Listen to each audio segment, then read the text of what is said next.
اختر شام کی آتی ہے فلک سے آواز، سجدہ کرتی ہے سحر جس کو، وہ ہے آج کی رات۔ راہ یک گام ہے ہمت کے لیے عرشیں بری، کہہ رہی ہے یہ مسلمان سے معراج کی رات۔ مشکل الفاظ۔ اختر شام، شام رات کا ستارہ۔ راہ یک گام، ایک قدم کا راستہ، بہت تھوڑا فاصلہ۔ عرشیں بری، اللہ تعالیٰ کا عرش، تخت۔ ناظرین، آج میں آپ سب کی خدمت میں بانگ درا کی نظم شب معراج کی تشریح لائی ہوں، جو 2 اشعار پر مشتمل ہے۔ خواتین و حضرات، آپ سبھی جانتے ہوں گے کہ شب معراج 26 اور 27 رجب کی درمیانی رات کو کہتے ہیں، اور یہ وہ رات ہے جب اللہ تعالیٰ نے خاتم النبیین حضرت محمد صلی اللہ علیہ وآلہ وسلم کو معراج عطا کی تھی، یعنی آسمان پر بلایا، ان سے ملاقات کی، 7 آسمان کی سیر کروائی اور جنت اور جہنم بھی دکھائی۔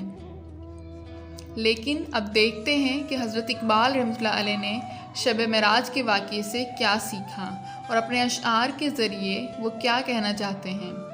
تو ناظرین، اس چھوٹی سی نظم کے پہلے شعر میں علامہ اقبال رحمۃ اللہ علیہ شب معراج کے بارے میں فرماتے ہیں کہ اختر شام کی آتی ہے فلک سے آواز، یعنی آسمان کی وسعتوں میں سے شام کے ستارے کی آواز آ رہی ہے، اور وہ کہہ رہی ہے کہ شب معراج اتنی منور رات ہے کہ صبح کی روشنی بھی اس کے سامنے سجدہ کرتی ہے۔ یعنی سادہ لفظوں میں اقبال رحمۃ اللہ علیہ یہ کہنا چاہتے ہیں کہ صبح بھی اس رات کا احترام کرتی ہے۔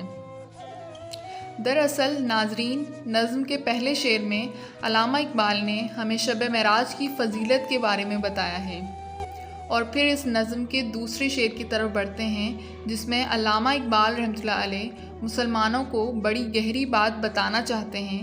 فرماتے ہیں شب معراج کا واقعہ ہمیں یہ درس دیتا ہے کہ اگر ہمت ہو مسلمان میں تو زمین سے عرشیں بری تک کا یہ طویل فاصلہ صرف ایک قدم کی راہ، یعنی بہت مختصر ہے۔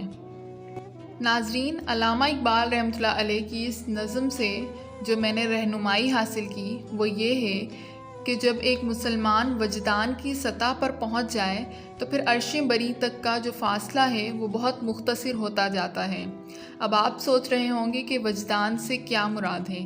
دراصل وجدان کی تعریف یہ ہے کہ وجدان انسان کے اندر موجود ایک ایسی قوت کا نام ہے جو عدم سے وجود کی جانب سفر کرتی ہے۔ یعنی سادہ لفظوں میں وجدان ایک باطنی کیفیت ہے جس میں کوئی جھوٹ فریب نہیں ہوتا۔ وجدان ایک سچائی ہے جس کا تعلق انفرادی احساس کے ساتھ ہوتا ہے۔